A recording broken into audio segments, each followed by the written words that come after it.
আবারও বাংলায় প্রতিবাদী যুবকের উপর হামলার অভিযোগ, রাজনৈতিক উত্তেজনা শ্রীরামপুরে। আবারও বাংলায় এক প্রতিবাদী যুবকের উপর হামলার অভিযোগ সামনে এলো। অভিযোগ, বিজেপি সমর্থক হওয়ার পাশাপাশি অসামাজিক কার্যকলাপের প্রতিবাদ করায় তৃণমূল আশ্রিত দুষ্কৃতীদের হামলার শিকার হয়েছেন এক যুবক। আবার শ্রীরামপুরে আর একটাকে ধরলাম, 60টার প্যাড লিখছে এখানে। এই ছেলেটা এখানে 60টার প্যাড লিখছে। শ্রীরামপুরের সমাজকে তিলে তিলে ভেঙে দেবার কারিগর। ছেড়ে দে ছেড়ে দে ছেড়ে দে ছেড়ে দে ছেড়ে দে। এই ছাড় এই ছাড় ছাড় এটা ছাড়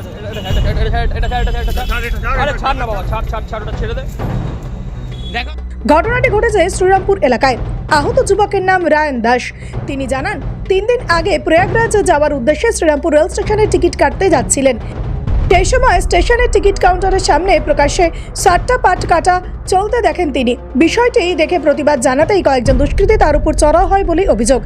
গত 3 দিন আগে রাত্রিবেলা আমি প্রয়াগরাজ যাওয়ার জন্য শ্রীরামপুর স্টেশনে তৎকালে টিকিট কাটতে যাই। তো কাটতে গিয়ে আমরা দেখি যে স্কুলে স্টুডেন্টরা, বাচ্চা ছেলেরা সন্ধ্যেবেলা 8টা সাড়ে 8টা নাগাদ, একদম স্কুলের ইউনিফর্মেও ছিল, 8টা সাড়ে 8টা নাগাদ 60টার প্যাডে লেখা হচ্ছে কোথায়, টিকিট কাউন্টারের সামনে। তো আমি এই প্রতিবাদ করাতে তৃণমূলের 30-35টা ছেলে আমাকে মারধর করে, বলে তুই বিজেপি করিস বলে মারধর করে। আজকে পশ্চিমবঙ্গে বিজেপি করা অপরাধ, আর তৃণমূলের লোকেরা 60টার প্যাড লিখুক, যে কোনো দুর্নীতি করুক, ওরা যা ইচ্ছে তাই করতে পারে, কিছু প্রতিবাদ করলে ওরা মারধর করবে। তাতে কি আপনি বিজেপি করে মারানা না প্রতিবাদ করেছিল ওনারা? আমি বিজেপি কর্মী, প্রতিবাদ করেছিলাম বলে আমাকে মারধর করা হয়েছে। আমি বলতে চাইছি, এই যে পশ্চিমবঙ্গের এই যে কাঠামো, এই কাঠামোটাকে তিলে তিলে তৃণমূলরা যে ধ্বংস করছে।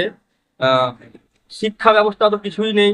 তারপরে কজন ছিলে তোমরা? আমরা ছিলাম 3-4 জন। তাদের মধ্যে একটা ছেলেকে মেরেছে, তার হাত ভেঙে গেছে, তো এখন পার্টিতে আছে। বাদ বাকি সবাই এমনি ইনজিওর হয়। ঠিক আছে। আর আমি, আপনার নাম? আমার নাম রায়ন দাস, আমি বিজেপি করি। আপনি তো কমপ্লেন করে ছেলেকে মারধর, আতঙ্কে কতটা? ভয় তো আমার তো লাগছে, কেননা তৃণমূলের ছেলেরা মারধর করছে, এরকম করলে তো আমাদের তো অসুবিধা হবে না। তাহলে আমরা বিজেপিও করতে পারবো না, আর আমাদের বিজেপির কর্মীরা কেউ বাইরে বেরোতেই পারবে না যদি তৃণমূলের ছেলেরা যদি মারধর করে। মায়েদের সবাই আতঙ্ক থাকতে হবে।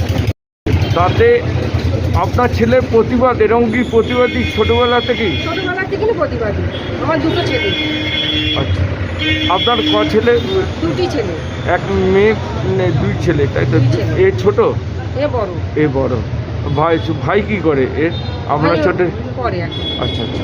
আপনার নাম? আমার নাম চম্পা দাস। কোথায় বাড়ি? চাঁদারা শ্রীরামপুর চাঁদারা ধর্মতলা। ওকে। মমতা ব্যানার্জির শাসনে যেখানেই 60টা জুয়া বা 2 নম্বরই কোনো কাজ হয়, যার প্রতিবাদ যারা করে তাদের উপর আক্রমণ নেমে আসে।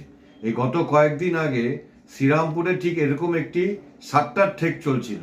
সেখানে আমাদের একনিষ্ঠ কর্মী তার যখন প্রতিবাদ করেছে, মেরে তার মাথা ফাটিয়ে দেওয়া হয়েছে, তাকে হসপিটালে ভর্তি হতে হয়েছে। আজকে তৃণমূল বলছে এটা কে করেছে, তৃণমূল করেনি। আরে পশ্চিমবঙ্গে তৃণমূল ছাড়া কার সাহস আছে দিনের বেলা গাঁজা বিক্রি করবে, দিনের বেলা 60টা খেলবে? তো দিনের বেলা যারা 60টা খেলে, গাঁজা খেলে, পুলিশ যাদেরকে ধরে না, তারা তৃণমূল ছাড়া আর কি হবে? অবিলম্বে যারা আমাদের এই কর্মীর উপর আক্রমণ করেছে তাদেরকে গ্রেপ্তার করতে হবে। শ্রীরামপুরের পুলিশ যদি তাদেরকে গ্রেপ্তার না করে, তাহলে এরপরে যেখানে 60টার ঠেক চলবে, যেখানে গাঁজা চলবে, পশ্চিমবঙ্গের জনগণ আইন হাতে তুলে নিতে বাধ্য হবে। শ্রীরামপুরে প্রথমত এই কালচার নেই।